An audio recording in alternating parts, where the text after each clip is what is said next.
খায়রুল লাকা মিন আন তুসাল্লিয়া মিআতা রাকাত।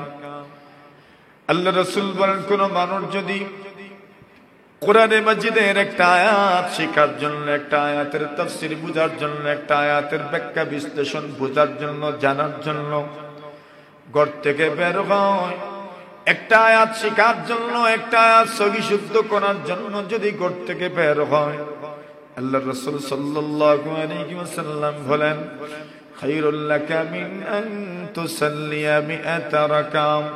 100 রাকাত নফল নামাজ পড়লে যেই পরিমাণ সওয়াব একটা আয়াত শেখার জন্য যদি সময় দিতে পারো, এর চাইতে বেশি সওয়াব আল্লাহ আপনার আমলনামায় দিবেন। এটা কোরআনের আয়াত শিখা আমার জন্য কি পরিমাণ জরুরি। আল্লাহ বলেন, লাকাদ ইয়াসসারনাল কুরআনা লিযযিকরি ফাহাল মিন মুদ্দাকির। আল্লাহ বলেন, আমি আল্লাহ কোরআনকে সহজ করে দিয়েছি, কোরআনকে সহজ করে দিয়েছি, কোরআনকে সহজ করে দিয়েছি। সুবহানাল্লাহ।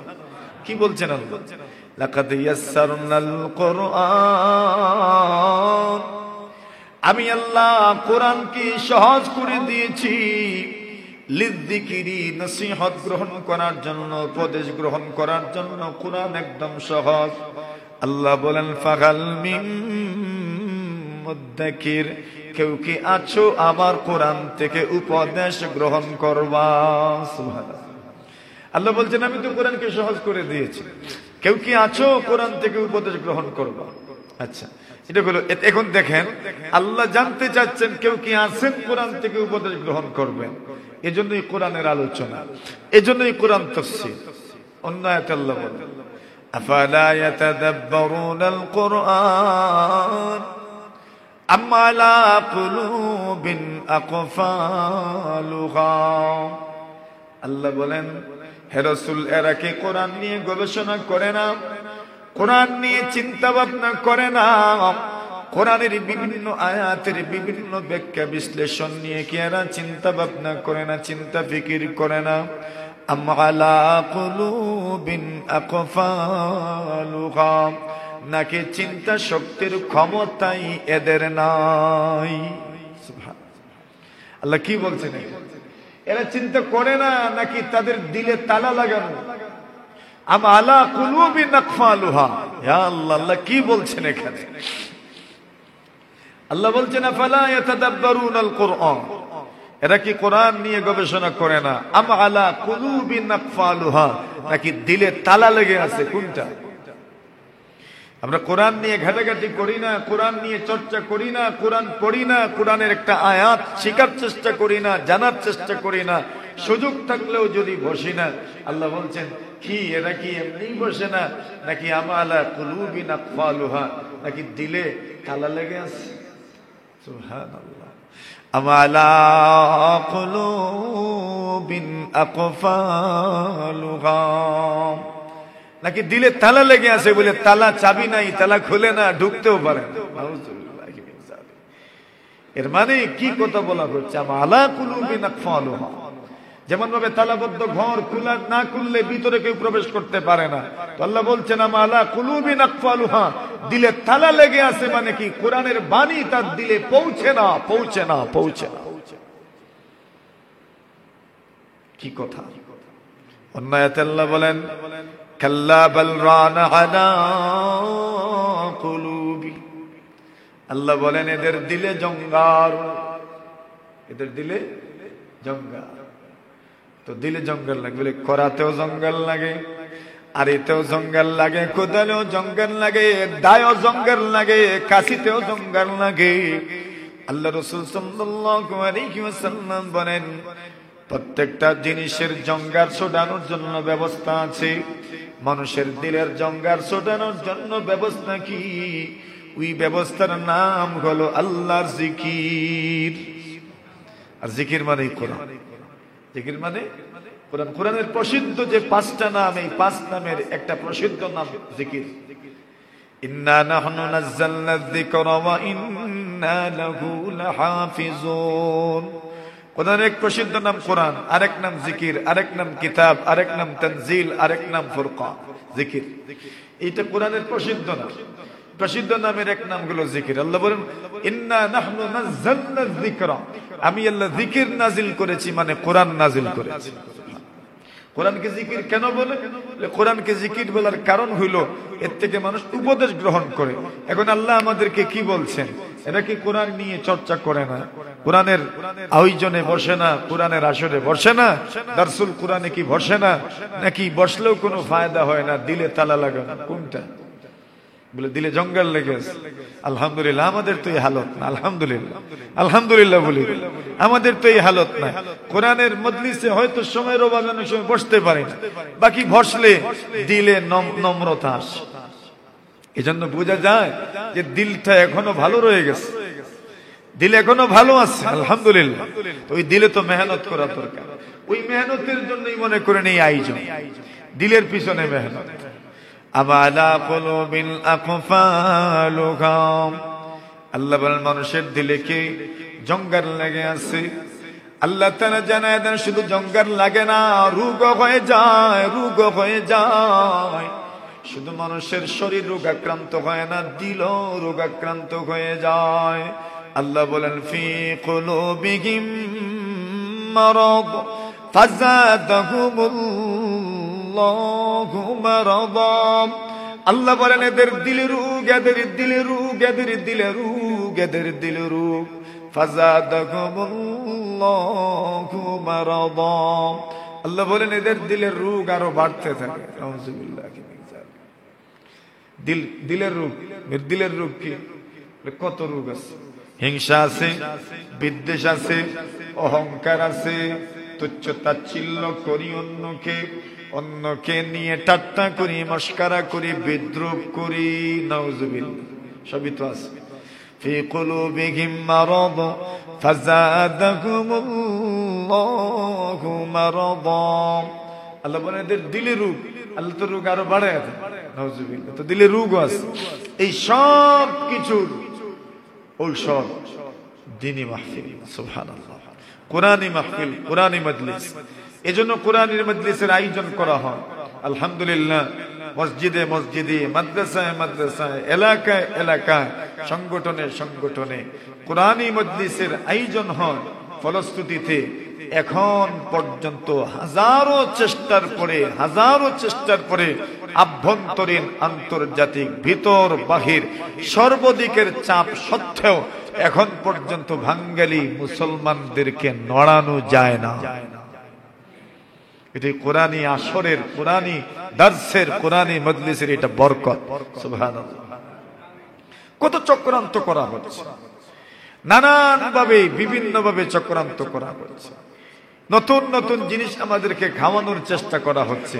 কিন্তু এরপরেও বাঙালি মানুষ আলহামদুলিল্লাহ, বাংলাদেশের মুসলমানরা একটু নড়ে না। কেন? ইমানের উপর অটল থাকে, অবিচল থাকে এবং তার লাইনেই থাকে। কেন থাকে? সে জানে আল্লাহর ওলিদের সোহবতে, মুরব্বীদের সোহবতে বসার সুযোগ তার হয়েছে। ওইটার ফায়দা। এজন্যই সোহবতের বড় দাম। তো বলছেন আল্লাহ তাআলা কোরআনের গুণ বর্ণনা করছেন। আলিফ লাম মিম, এগুলো এমন এক শব্দ যেটার অর্থ দুনিয়ার কোন মানুষের জানা নাই। সুবহানাল্লাহ।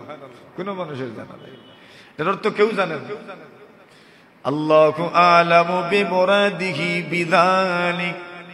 মুফাসসিরিনে কেরামের তাফসীর করেন আলিফ লাম মিমের অর্থ কি, মুরাদ কি, উদ্দেশ্য কি, আল্লাহ তাআলাই বেশি জানেন। সুবহানাল্লাহ। মানে আর কেউ জানে না। কোরআনে মাজিদের মধ্যে বিভিন্ন সূরার শুরুতে অক্ষর অক্ষর পড়া আসেনি? আলিফ লাম মিম, আলিফ লাম রা, আলিফ লাম মিম রা, ইয়াসিন, তাহা,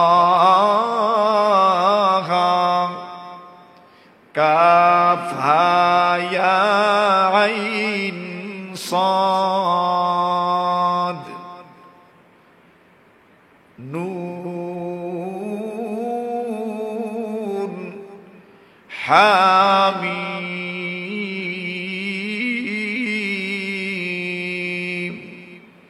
বিভিন্ন সূরার শুরুতে ছোট ছোট এগুলোকে হুরুফে মুকাত্তাআত বলে আরবি ভাষা। কোরআনে মাজিদের অক্ষর আমরা কেমনে পড়ি? আইন, আইনকে আইন পড়ি না, আলামিন আইন এখানে। কিন্তু কিছু অক্ষর আছে যে অক্ষরগুলোকে পুরো অক্ষর পড়া হয়। কাফ পড়ি না আমরা, কাফ পড়ি ইয়াকা না'বুদু, যদিও কাফ। কিন্তু কোরআনে মাজিদের কিছু কিছু সূরার শুরুতে কিছু অক্ষর আছে এগুলোকে অক্ষরের নামে পড়া হয়। কাফ হা, যেমন কাফ। আলিফকে আমরা আলিফ পড়ি না, এটা এক আলিফ লম্বা হয়ে যায়। কালা, কালা, কাফ আলিফ জবর কা, কাফ আলিফ জবর কা, লাম জবর লা, কালা। এখানে আলিফকে আলিফ পড়া হয় না, বাস কাফকে লম্বা করে দেওয়া। কিন্তু এখানে পড়া হয়েছে আলিফ লাম মিম, এখানে লাম পড়া হয়েছে। অথচ কোরআনে বা আরবি ভাষায় লামকে লাম না পড়ে লা পড়া হয়। একটা কথার কথা, যেমন আলামিন লাম আছে, আইন খাটা জবর আ, লাম জবর লা, তো লা আলা, এখানে লাম পড়ি না। কিন্তু এখানে কোরআনে মাজিদের সূরাতুল বাকারার সূরার শুরুতে এখানে অক্ষর পড়া হয়েছে আলিফ লাম, এরপরে মিম। মিমকে অক্ষর হিসাবে পড়া হয় না, যেমন আলামিন মিমজের মি, মি পড়া হয়। কিন্তু কোরআনে মাজিদের কিছু সূরার শুরুতে এই অক্ষরগুলোকে পুরো অক্ষর পড়া হয়। আলিফ লাম মিম, এগুলোর অর্থ কি? অর্থ কেউ জানে না, সুবহানাল্লাহ। এরা তো আরবি ভাষায় পারদর্শী ছিল। আল্লাহ বলেন ঠিক আছে, তোমরা তো আরবি ভাষায় পারদর্শী, ঠিক মানলাম, যাও দেখি আলিফ লাম মিমের অর্থ বলো দেখি। সুবহানাল্লাহ, সুবহানাল্লাহ। আল্লাহ বলে আলিফ লাম মিমের অর্থ কও দেখি। তোমরা যেই অক্ষর দ্বারা কথা বলো ওই অক্ষর দিয়ে তো আমি কোরআন নাজিল করেছি, ঠিক আছে, ওই অক্ষর দিয়ে তো কোরআন নাজিল করলাম, তো পারলে তোমরা আমার কোরআনের মতো একটা কোরআন বানায় নিয়ে আসো। সুবহানাল্লাহ, আল্লাহ চ্যালেঞ্জ করেছে, প্রথম চ্যালেঞ্জ, দেখি পারলে একটা কোরআন বানায় নিয়ে আসো। বলে কেমনে? আপনারা কেউ প্রশ্ন করতে পারতো আল্লাহ চ্যালেঞ্জ করলেন কিভাবে, এরা কেমনে পারবে? বলে এরা তো, আল্লাহ তো ওই ভাষাই নাজিল করেছেন যেই ভাষায় তারা কথা বলে, যেই অক্ষর তারা ব্যবহার করে ওই অক্ষরেই তো আল্লাহ কোরআন নাজিল করেছেন। তো আল্লাহ বুঝাইলেন যে অক্ষর তোমরা বলো ওই অক্ষর দিয়ে তো আমি কোরআন নাজিল করেছি, দেখি পারলে একটা কোরআন বানাও। এরা চেষ্টা করছে খুব, কিন্তু পারছে না। সুবহানাল্লাহ। আল্লাহ বললেন তো আর একটু কমায় দিই, 10টা সূরা নিয়ে আসো। সুবহানাল্লাহ। পুরা কোরআন তো পারবে না, কমপক্ষে 10টা সূরা তোমরা কোরআনের মতো 10টা সূরা বানায় নিয়ে আসো। চেষ্টা করতে করতে দেখা যায় 10টা সূরা বানাইতে পারে না। সুবহানাল্লাহ। আল্লাহ বলেন তো, এবার আল্লাহ বলেন তবে একটা সূরা বানায় নিয়ে আসো। সুবহানাল্লাহ, একটা সূরা নিয়ে আসো। এরা দেখে একটাও পারে না। সুবহানাল্লাহ। আল্লাহ বলছেন সূরাতুল বাকারায়, এই তো প্রথম পারাতে এসেছে, কুল ইন কুনতুম ফি রাইবিম মিম্মা নাযালনা আলা আবদিনা ফাতু বিসূরাতিম মিন মিসলি। আল্লাহ বলেন ওগো নবীজি, আমি আল্লাহ এদেরকে বলে দিয়েছি, ইন কুনতুম ফি রাইবিম মিম্মা নাযালনা আলা আবদিনা ফাতু বিসূরাতিম মিন মিসলি।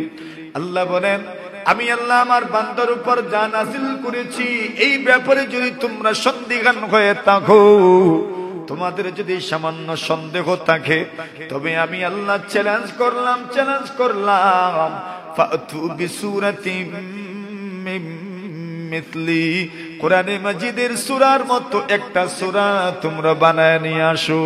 সুবহানাল্লাহ। পারলে বানাও। সূরা আরবি শব্দ, আমরা এটা পড়ি, চিনি, জানি, বুঝিও আমরা। সূরা আরবি শব্দ, বিসূরাতিম মিন মিসলি। আল্লাহ বলছেন একটা সূরা পারলে বানায় নিয়ে আসো। এরা চেষ্টা করতে করতে করতে করতে কেউ কেউ বানাইছে,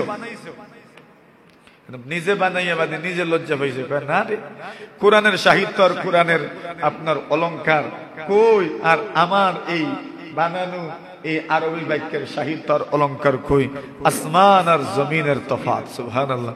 এটা নিজে নিজে শেষ পর্যন্ত বলছে না, কোরআনের মতো বানানো জীবনেও সম্ভব না। এমনকি কোন কোন বর্ণনায় তো পাওয়া যায় সূরাতুল কাউসার খানায়ে কাবার চত্বরে এইভাবে আপনার সুন্দর করে লাগায় দেওয়া হয়েছিল, লিখে দেওয়া হয়েছিল, আর বলেছিলেন দেখি পারলে সূরাতুল কাউসারের মতো একটা সূরা তোমরা বানায় নিয়ে আসো। সুবহানাল্লাহ। এরা চেষ্টা করতে করতে করতে করতে, এটা ওপেন চ্যালেঞ্জ, এটা কি যাচ্ছিলেন ওপেন চ্যালেঞ্জ, একবারে যে পারো নিয়ে আসো। ফাতু বিসূরাতিন মিন মিসলি, কাবা চত্বরে সূরাতুল কাউসার লিপিবদ্ধ করা আছে, সূরাতুল কাউসারের মতো একটা সূরা তোমরা পারলে বানায় নিয়ে আসো। এরা তো চেষ্টা করে কিন্তু পারে না, পারে না, পারে না। শেষ পর্যন্ত তারা সূরাতুল কাউসার এর পরে লিখে দিল লাইসা হাযা মিন কালামিল বাশার। এরা লিখে দিয়েছে সূরাতুল কাউসার দুনিয়ার কোন মানুষের কালাম হতে পারে না। সুবহানাল্লাহ। লিখে দিয়েছে সূরাতুল কাউসারের সব আয়াতের শেষেই তো রা। আরবি ভাষার একটা নিয়ম আছে, মানে এটা সৌন্দর্যের একটা নিয়ম আছে, শেষ অক্ষর এক হওয়া অথবা হরকত এক হওয়া অথবা শেষ অক্ষর এক ধরনের হওয়া। বাংলাতে কবিতার আমরা এক একটা শ্লোকের পরে মনে করেন একরকম শেষ করতে চাই, শেষে র দিয়ে শেষ করতে চাই বা অন্য কোনো অক্ষর দিয়ে শেষ করতে চাই শ্লোকের শেষে। এইভাবে সব ভাষাতে এটা একটা সৌন্দর্যের ভিতরে পড়ে, এটা একটা সৌন্দর্যের ভিতরে পড়ে এটা। তো বলছেন এখন সূরাতুল কাউসারের প্রতিটি আয়াতের শেষেই কি রা।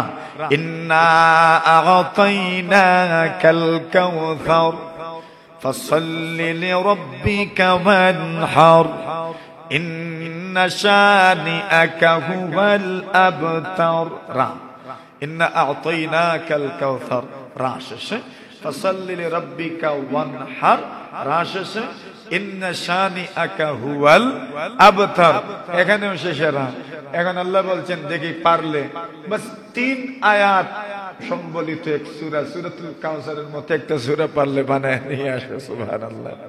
এরা থাকতে থাকতে থাকতে থাকতে থাকতে শেষ পর্যন্ত এরা লিখে দিয়ে আসলো লাইসা হাযা মিন কালামিল বাশার। তারা রাত লেখছে শেষে লাইসা হাযা মিন কালামিল বাশার, এটা লিখছে এটা তো আমরা বানাইতাম যে এই সূরা তো বা এই কালাম এই বাক্য তো কোন মানুষের বাক্য নয়। তো আমরা এটার চ্যালেঞ্জ গ্রহণ করব কেমনে আর এইভাবে বানাইবো কেমনে? তো কোরআন কিন্তু চ্যালেঞ্জ করেছে সব যুগের মানুষকে, পারলে দেখি বানাও। এরাও কিন্তু কোরআনকে মানুষের কালাম বলেছিল অনেকবার, শুধু মানুষের কালাম বলে নাই, রাসূলকে মানসিকভাবে যন্ত্রণা দিয়েছে, কষ্ট দিয়েছে, বলছে এগুলো কবির কবিতা। নাউজুবিল্লাহ। কবির কবিতা। কোরআন তো পড়তে সুন্দর, কি সুন্দর কোরআন পড়তে সুন্দর। ওয়ান নাজমি ইযা হাওয়া মা দাল্লা সাহিবুকুম ওয়া মা গাওয়া ওয়া মা ইয়ানতিকু আনিল হাওয়া ইন হুয়া ইল্লা ওয়াহয়ুন ইউহা।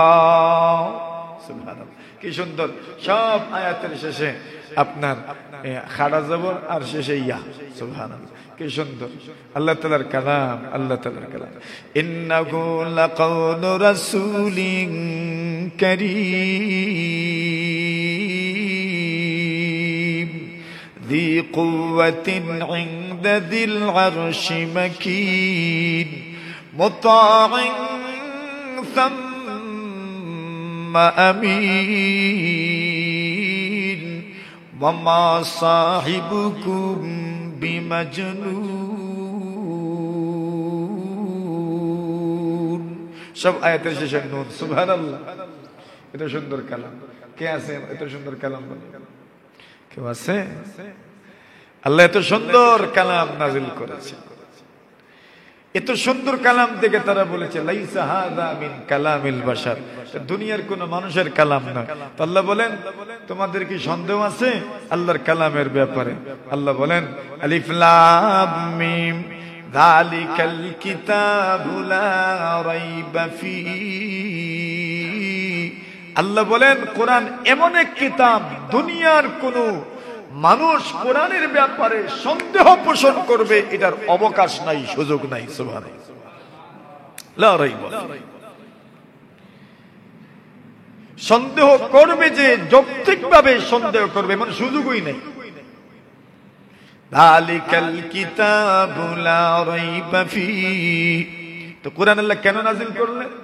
হুদাল্লিল মুত্তাকিন। আল্লাহ বলেন কোরআন নাযিল করেছেন আল্লাহ মুত্তাকি, স্পেশাল মানুষদের হিদায়াতের জন্য। সুবহানাল্লাহ। কি জাত মানুষের?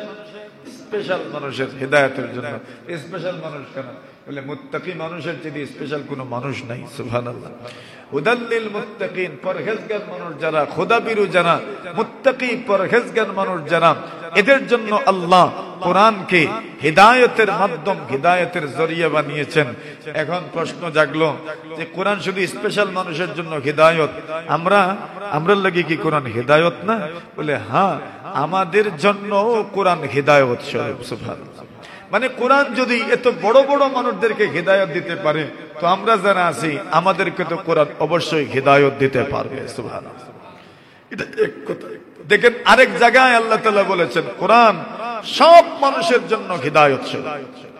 সূরাতুল বাকারায় আল্লাহ কি বলেছেন? কোরআন স্পেশাল মুত্তাকি, ভালো বীর পুরুষ, খোদাবিরু মানুষ যারা, এদের জন্য হিদায়াত স্বরূপ। আর সূরাতুল বাকারার আরেক আয়াত, রমজানের যে আয়াত পড়া হয়, এই আয়াতে আল্লাহ বলছেন হুদাল্লিন নাস, সব মানুষের জন্য হিদায়াত স্বরূপ। সুবহানাল্লাহ। দুই আয়াতে দুইভাবে মানুষ কথা বলে, কত ধরনের কথা বলে, দুই জায়গায় কথা দুই ধরনের হয়। এখানে আল্লাহ দুই জায়গায় দুই ভাবে বলেছেন। এক কোরআনের ব্যাপারে, এক কোরআনের শানে দুই জায়গায় দুই বক্তব্য এসেছে। হুদাল্লিল মুত্তাকিন, মুত্তাকিদের জন্য হিদায়াত স্বরূপ। আর সূরাতুল বাকারার শাহরু রমাদানাল্লাযী উনজিলা ফীহিল কুরআন 185 সম্ভবত, শাহরু রমাদান আল্লাযী উনজিলা ফীহিল কুরআন হুদাল্লিন নাস, সব মানুষের জন্য হিদায়াত স্বরূপ। প্রশ্ন হইল, এক জায়গায় আল্লাহ বললেন মুত্তাকি মানুষের জন্য, স্পেশাল মানুষের জন্য হিদায়াত স্বরূপ, আরেক জায়গায় বললেন সব মানুষের জন্য হিদায়াত স্বরূপ। কারণ কি? দুই জায়গায় দুই ভাবে আল্লাহ কেন বললেন? দুই জায়গায় দুই ভাবে বলার কারণ আছে। কারণ হইল দুই আয়াত দুই সিচুয়েশনে, দুই প্রেক্ষাপটে আল্লাহ তাআলা নাযিল করেছেন। সুবহানাল্লাহ। দুই আয়াতে দুই ধরনের বক্তব্য।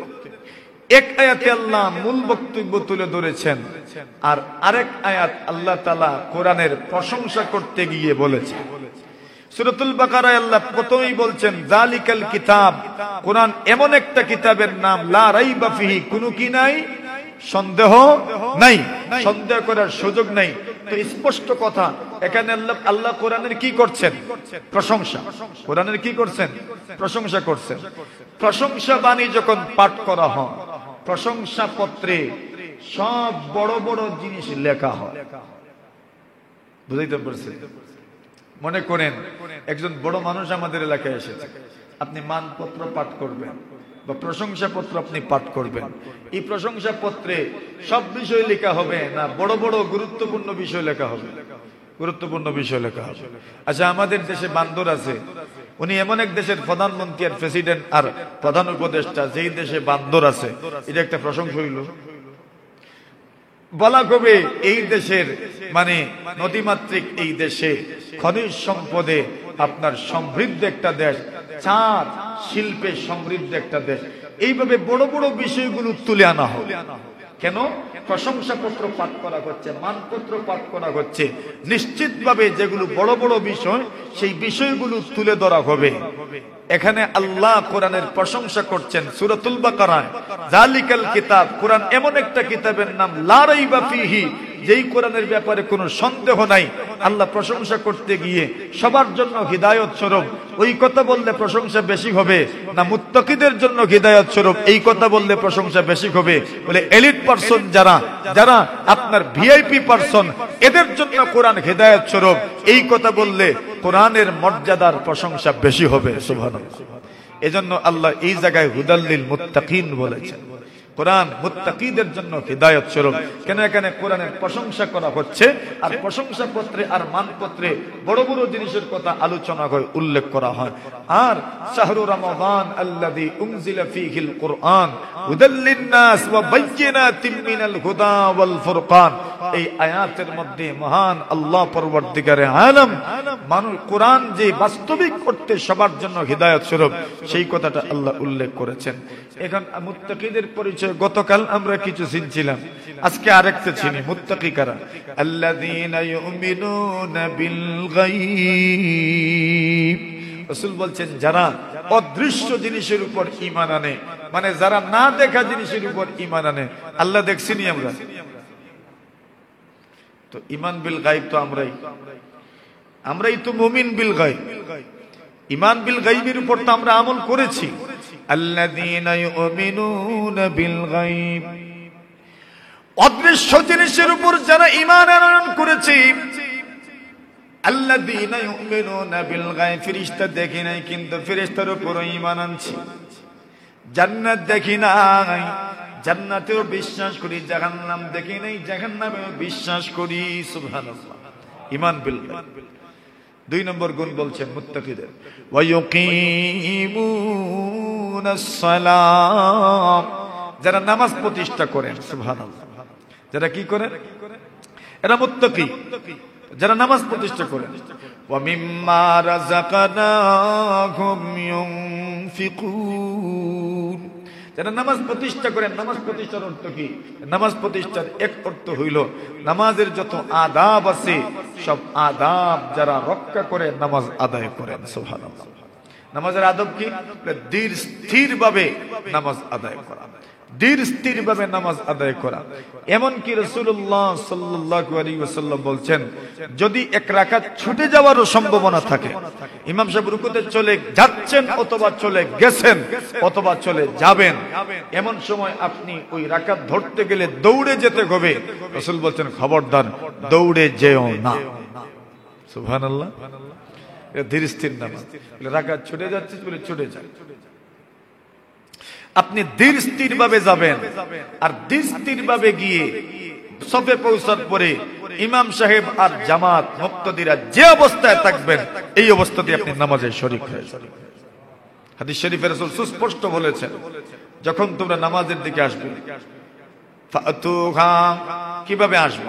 আল্লাহ রাসূল বলছেন এমন ভাবে আসো, বিসাকিনাতি ওয়াল ওয়াকার, ধীর স্থির ভাবে, ইজ্জতে, সম্মানে, গাম্ভীর্যতা নিয়ে নামাজের দিকে আসো। দৌড়ে দৌড়ে এসো না, আল্লাহ রাসূলের নির্দেশন। দৌড়ে দৌড়ে আসার দরকার নেই। রাকাত চলে যাচ্ছে বলে চলে যা, সুবহানাল্লাহ, চলে যা, চলে যেতে দে। রাকাত চলে গেছে, আপনি রাকাত পরে পুরা করবেন। মাসবুক, যখন আমরা মাসবুক হয়ে নামাজ পড়ি, যারা 1 রাকাত বা 2 রাকাত পাই না, এদেরকে মাসবুক বলা হয়। মাসবুক যখন নামাজ পড়ে পুরা করবেন, ওই নামাজটা ওনার প্রথম নামাজ। কোন নামাজ? প্রথম রাকাতগুলো সূরা মিলাবেন। আমরা অনেকে এটা ধোঁকা খেয়ে যাই, এটা ওনার প্রথম নামাজ। মাসবুক যারা হবেন, মাসবুকের জন্য ইমাম সাহেবের খুব সতর্ক থাকতে হয়। শেষ বৈঠকে ইমাম সাহেবের ওই সময় মাসবুক যদি সালাম ফিরিয়ে দেন তো নামাজ ভেঙে যাবে। সালামু মান আলাইহি বাকিয়াতুম মিনাস সালাত তাফসুদুস সালাত, যে ব্যক্তির নামাজ রয়ে গেছে উনি সালাম ফিরাইলে নামাজ কি হয়ে যায়? ফাসিদ হয়ে যায়। মাসবুক হয়ে গেলে খেয়াল রাখতে হবে, সতর্কতার সাথে। একটু অন্যমনস্ক হলেই ইমাম সাহেবের সালামের সাথে সালাম ফিরানো হয়ে যায়। এই জন্য খুব খেয়াল থাকতে হবে, যদি সালাম ফিরাই দিই আমি, আমার নামাজ গেছে কিন্তু। এই জন্য এই সময় খুব সতর্ক থাকার দরকার। এজন্যই ইমাম সাহেব বা ফরজ নামাজের ক্ষেত্রে আপনার যদি ভুল হয় নামাজে, তো সৌসাদ্দার ক্ষেত্রেও বলা হয়েছে সালাম ফিরাবেন তাশাহুদের পরপর। যদিও সৌসাদ্দার সালাম, তাশাহুদ, আল্লাহুম্মা সাল্লি আলা, আল্লাহুম্মা বারিক আলা, আল্লাহুম্মা ইন্নী যালামতু সব পরে সৌসেদ্দা আদায় করলেও সৌসেদ্দা হয়, কোনো অসুবিধা নেই। সৌসেদ্দার জন্য এটা জরুরি নয় যে আমাকে তাশাহুদ পড়েই সালাম ফিরাতে হবে, এরপরে সৌসেদ্দা করে বাকি আল্লাহুম্মা সাল্লি আলা বারিক আলা পড়তে হবে, যেটা আমরা করি। এটা জরুরি নয় আমি পুরা তাশাহুদ আল্লাহুম্মা সাল্লি আলা বারিক আলা আল্লাহুম্মা ইন্নী যালামতু পরে যদি আমি সালাম ফিরাই আর এরপরে সাজদা করি তাও ঠিক আছে। কিন্তু ফরজ নামাজের ক্ষেত্রে ইমাম সাহেবের জন্য উত্তম হইল তাশাহুদ পড়েই সালাম ফিরিয়ে নেওয়া।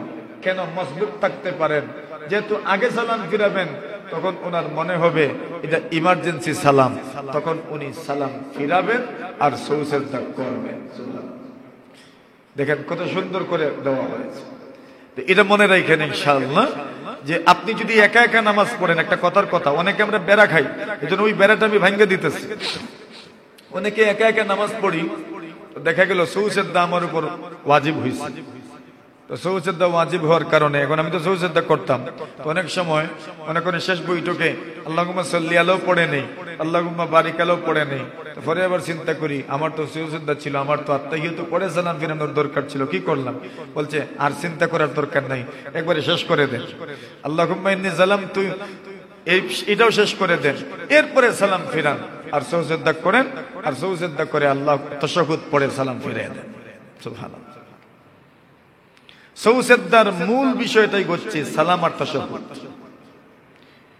এজন্য আল্লাহুম্মা সাল্লি আলা বারিক আলা আগে পড়ে নিলে পরে পড়ার দরকার নাই, আর যদি আগে পড়েন না তো পরে পড়বেন সৌসেদ্দার। আল্লাহ বলছেন হুদাল লিল মুত্তাকিন আল্লাযীনা ইউমিনুনা বিল গায়ব ওয়া ইউকিমুনাস সালাহ ওয়া মিম্মা রাযাকনাহুম ইউনফিকুন। 3 নম্বর গুণ, যারা আল্লাহর রাস্তায় দান করে। কিসের থেকে? আল্লাহ যে রিজিক উনাদেরকে দান করেছেন, আল্লাহর দেওয়া রিজিক থেকে দান করেন। সুবহানাল্লাহ। এখন রিজিক চিনার দরকার। শুধু সম্পদের নাম রিজিক নয়, শুধু টাকা পয়সার নাম রিজিক নয়, শুধু দান বেশি পাওয়ার নাম রিজিক নয়, শুধু ফসল পাওয়ার নাম রিজিক নয়, সুন্দর চরিত্রবান হওয়াও আল্লাহর দেওয়া রিজিক। সুন্দর কথা বলতে পারাও আল্লাহর দেওয়া রিজিক। মানুষের সাথে নম্রতার সাথে কথা বলতে পারা আল্লাহর দেওয়া রিজিক। আমাকে আল্লাহ হয়তো ধন সম্পদ দেন নাই, কিন্তু সুন্দর একটা মুখ আল্লাহ আমাকে দিয়েছেন, আল্লাহ আমাকেও রিজিক দান করেছেন। সুবহানাল্লাহ। দেন নাই? আল্লাহ আমাদের ধন দিয়েছেন না, কি দিয়েছেন? মন দিয়েছেন। কত মানুষের ধন নাই কিন্তু কি আছে? মন আছে। কত মানুষের ধন নাই কিন্তু মুখ আছে। কত মানুষের ধন নাই, সুন্দর চরিত্র আছে, আখলাক আছে, আচরণ সুন্দর, ব্যবহার সুন্দর। সুবহানাল্লাহ। এটা রিজিক, আল্লাহর দেওয়া রিজিক। কত মানুষ আছেন যে কোনো মানুষকে খুব সহজে আপন করে নিতে পারেন, মহব্বত করেন, ছোটদেরকে মহব্বত করেন, ছোটদেরকে মহব্বত করেন। আল্লাহর বান্দার এটা আল্লাহর দেওয়া রিজিক। ছোটদেরকে রেসপেক্ট করা, ছোটদেরকে মহব্বত করা, ছোটদেরকে খুব সহজে আপনার কাবু করে ফেলা, আর এদেরকে মহব্বতের বেড়াজালে আবদ্ধ করে ফেলা, এটা আল্লাহর দেওয়া রিজিক। সুবহানাল্লাহ। তো এটা মনে রাখার দরকার যে এটাও আল্লাহর দেওয়া রিজিক। আল্লাহর দেওয়া রিজিকের অর্থ এই নয় যে শুধু সম্পদশালী হওয়া। আল্লাহ আমাকে নামাজ পড়ার তৌফিক দান করেন, এটাও আল্লাহর দেওয়া রিজিক। মানুষের সাথে কথা বলার সময় মুস্কি হাসি দেই, কারোর সাথে সাক্ষাৎ হইলে মুস্কি হাসি দেই, এটাও আল্লাহর দেওয়া রিজিক। সুন্দর ব্যবহার আল্লাহর দেওয়া রিজিক। আল্লাহ বলছেন ওয়া মিম্মা রাযাকনাহুম ইউনফিকুন। যারা আল্লাহর দেওয়া রিজিক থেকে খরচ করে, এর মানে কি? বলে আল্লাহর দেওয়া রিজিক, সুন্দর চরিত্র আল্লাহর দেওয়া রিজিক। আল্লাহর বান্দা সুন্দর চরিত্রের মাধ্যমে মানুষকে মুগ্ধ করে, এটা আল্লাহর দেওয়া রিজিক থেকে খরচ করার অন্তর্ভুক্ত। সুবহানাল্লাহ। আল্লাহ তাকে প্রতিভা দিয়েছেন, যোগ্যতা দিয়েছেন, ওই যোগ্যতার সৌরভে আশপাশ সুরভিত হয়েছে, এটাও আল্লাহর দেওয়া রিজিক থেকে ব্যয় করার অন্তর্ভুক্ত। সুবহানাল্লাহ। আল্লাহ আপনাকে মেধা দিয়েছেন, এই মেধার মাধ্যমে জাতি উপকৃত হয়েছে, এটা আপনার থেকে টাকা পয়সা পায় নাই ঠিক, আপনার মেধার মাধ্যমে জাতি উপকৃত হয়েছে, আপনি আল্লাহর দেওয়া রিজিক থেকে খরচ করেছেন। মিম্মা রাযাকনাহুম ইউনফিকুন। এটা মুমিন মুসলমানের পরিচয়। এরপরে বলছেন যারা আগের যুগের নবীর উপরও ঈমান আনছে এবং ওনার নবীর উপরও ঈমান আনছে। কেউ ছিলেন আপনার তাওরাতে বিশ্বাসী, ইনজিলে বিশ্বাসী, কেউ ঈসা নবীকে মানতেন, কেউ মুসা নবীকে মানতেন। আব্দুল্লাহ ইবনে সালাম রাদিয়াল্লাহু তাআলা আনহু উনি তো মুসা নবীর তাওরাতে বিশ্বাসী ছিলেন। আল্লাহর রাসূল বলছেন যেই ব্যক্তি পূর্বেকার নবীর উপর ঈমান আনবে আর আমি মুহাম্মদুর রাসূলুল্লাহর উপর ঈমান আনবে, আল্লাহ তার সওয়াব দ্বিগুণ করে দিবে। সালাসাতুল লাহুম আজরান, তিন ধরনের মানুষের প্রতিদান ডাবল। তো এটা হচ্ছে মুত্তাকিদের পরিচয় আল্লাহ দিলেন। ইনশাআল্লাহ আল্লাহ হায়াতে রাখলে আগামীকাল সূরাতুল মুমিনুনে মুমিনদের যে গুণাবলী আল্লাহ তাআলা সংক্ষেপে বর্ণনা করেছেন, এটা আমরা সংক্ষেপে আলোচনা করব ইনশাআল্লাহুল আজিজ। মুমিনদের গুণ, মুমিন মানে কি, মুমিন মানে কি, মুমিন বলতে কি বোঝায়, এই গুণগুলো সংক্ষেপে আমরা আলোচনা করব ইনশাআল্লাহ। রোজা রমজান মাসে আমরা যে এই আয়োজন, আমাদের মুরব্বীরা, আমাদের বড়রা, উলামায়ে কেরামরা, আমাদের সমবয়সীরা, আমাদের যুবকরা আয়োজন করেন এবং অংশগ্রহণ যে আমরা করি, এটা আল্লাহ তাআলার পক্ষ থেকে নেহায়ত যার পর নাই ইহসান আর দয়া আর অনুগ্রহ আর সৌভাগ্য আমাদের, ঠিক না বেঠিক? রোজা রমজান মাসে, কোরআন নাজিলের মাসে, কোরআনের তাফসীরের এই সুন্দর আয়োজনে বসতে পারা, এটা কতই না চমৎকার, কতই না ভাগ্য আমাদের। সুবহানাল্লাহি ওয়া বিহামদিহি। আল্লাহ আমাদেরকে আরো বেশি বেশি অংশগ্রহণ করার তৌফিক দান করুন, আমিন। আসলে তো এটা এগুলোতে বেশি সময় দেওয়ার দরকার আমাদের। মাশাআল্লাহ আমাদের সিলেটে মাশাআল্লাহ এখনো এই পরিবেশ আল্লাহ তাআলা অনেকভাবে রেখেছে। কোরআনের পরিবেশ, রমজান ব্যাপী, রমজান কেন্দ্রে কোরআনী পরিবেশ। আল্লাহ তাআলা এই পরিবেশটাকে আরো আরো বেশি বেশি করে বৃদ্ধি করেন, প্রতিনিয়ত আল্লাহ তাআলা বৃদ্ধি করে দিক, আমিন। ওয়া আখিরু দাওয়ানা আনিল হামদুলিল্লাহি রাব্বিল আলামিন।